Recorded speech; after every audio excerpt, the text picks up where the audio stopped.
Hi everyone, and welcome back to another episode of Science. In this episode, I'm going to be demonstrating light dispersion. Now, as light enters a different medium, it may speed up or slow down depending on which medium it is entering. In this case, I've got my incidence ray that is entering a perspex prism. Let's just say it's glass. We can see that some of the light gets reflected back out, but some of the light also enters the prism and is bent. It gets refracted. In this case, we're moving our light beam from air into this prism, which actually slows it down. So our light is slowing down within the prism. And that means the beam of light is bending or refracting towards the normal. If you remember, our normal is an imaginary line that is 90 degrees from the surface of our prism. As the beam of light exits this prism, it goes from this perspex material back into air. So in this case, as it leaves the prism, the light actually speeds back up and bends or refracts away from the normal.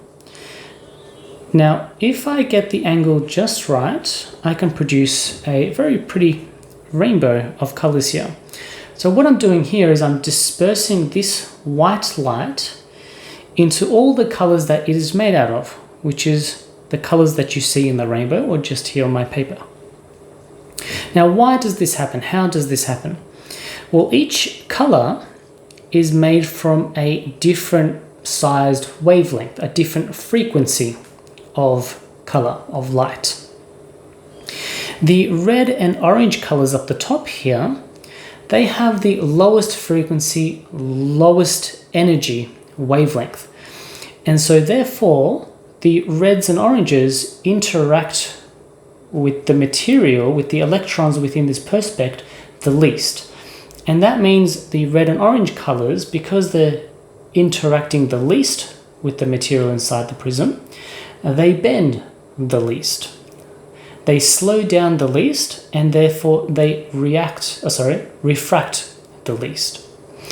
Whereas my purple and blue colors, they have the highest frequency, highest energy wavelengths of color.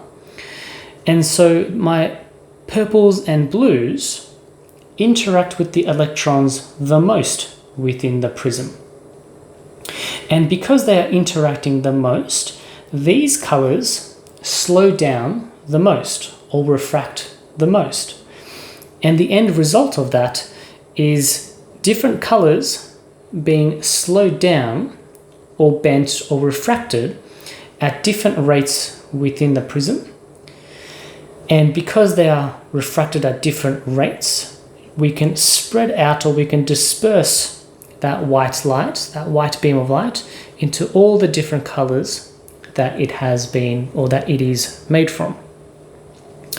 I hope you've enjoyed this little demonstration of light dispersion. Smash the like button, hit subscribe, and I'll see you in the next episode.